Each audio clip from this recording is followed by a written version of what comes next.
Now this is the final of the 3 introductory lecture videos. There's going to be some repetition here. So I'm going to be talking about some of the things that I mentioned in the previous videos, but I think repetition is good. I don't know about you, but for me, when I hear something the first time, it sinks in a little. The second time, it sinks in more. The third time, it really sinks in. And so I'm hoping that this also works for you. So the way to think about this class is that you're taking 2 political science courses. Not just 1, but 2. One is being taught by me, yours truly, on the left. And then there's one being taught by the authors of your textbook. Now, when I say you're taking 2 political science courses, the material that I cover and the material that they cover are different. So let's talk about my class, the class that I'm teaching. Most of what you're going to learn is going to be in the lecture videos. Again, there's over 100 lecture videos. You're going to be watching them. You have to watch them to do well in the class. Every module is going to have a certain number of lecture videos. You're going to have to watch them all. Along with the lecture videos, I have a set of lecture notes in each of the modules that you'll see in Canvas. As you're watching the videos, you should be going through the lecture notes and adding information, taking additional notes along with what I provide. Now, my lecture notes are pretty extensive, but you're going to need to add things into them. To go along with the class that I'm teaching, I also provide you a study guide. The study guide just is a number of questions related to the material presented in the lecture videos, right? And for each question that I ask, I provide a rubric. Like, in order to, it'll say something like, for students to get full points, students need to do the following. And then it'll explain exactly what you need to do to get full points on an essay, right? Lecture videos, the lecture notes, the study guide, these all are the class that I'm teaching. And then on the discussion board, you're going to write about the stuff that was talked about in the lecture video. Hopefully you'll write out full answers based on my lecture notes. And if you write out full, like thoughtful things on the discussion board, you can use that and paste that into your study guide. That can be helpful. So use the discussion boards to help you prepare for the study guide, to help you, prepare the study guide, which is based on my lecture notes, which is based on my lecture videos. Now, there's the other class, the one being taught by the authors of the textbook.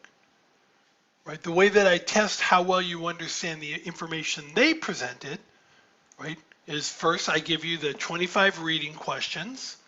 By the way, those are questions that were written by them or their publishers that they provided to me. All I did was upload them to Canvas. Actually, they provided like 65 questions for each chapter, and I eliminated a bunch of them and kept the 25 best. And some of them were terrible questions, but so I just got rid of them. Like some of them were questions that were more appropriate for a history class, and this isn't a history class.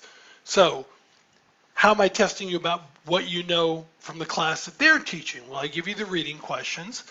After you take the reading question, do the reading questions, and you feel like you've got the correct answers, then you take the quizzes, right?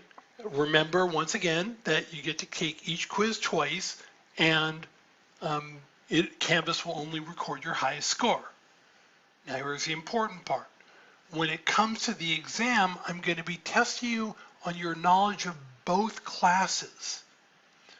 The essay questions on the exam are going to be based on the information in the lecture videos. You should be using your lecture notes and the study guide that you've hopefully completed to structure your answers to the essay questions. If you've really been on top of things, you've used the discussion board to help you elaborate on ideas, and you've used those and pasted them into your study guide and help yourself develop answers to the essay questions. That's testing the class that I'm teaching. The multiple choice questions are, again, going back to what the class that they're teaching. They're based solely on the reading questions, so Canvas is just going to randomly select questions, 20 questions from the reading questions themselves. But here's the important point. 80% of your exam is based on your essays. 80%. Only 20% is based on the multiple choice questions. So where should you be focusing your energy? Where should you be spending most of your time? On the multiple choice questions or on the essays? Hopefully, if your math is any good, you said the essays. That's the main part of the class, focusing on the essays. And so that's where you should be putting your energy. So this is what I mean by you're taking 2 political science classes. One by me, one by the authors of the book. But I want you to understand that the key is that most of your grade is going to be based on what you do in my side of the class. And I can't stress this enough.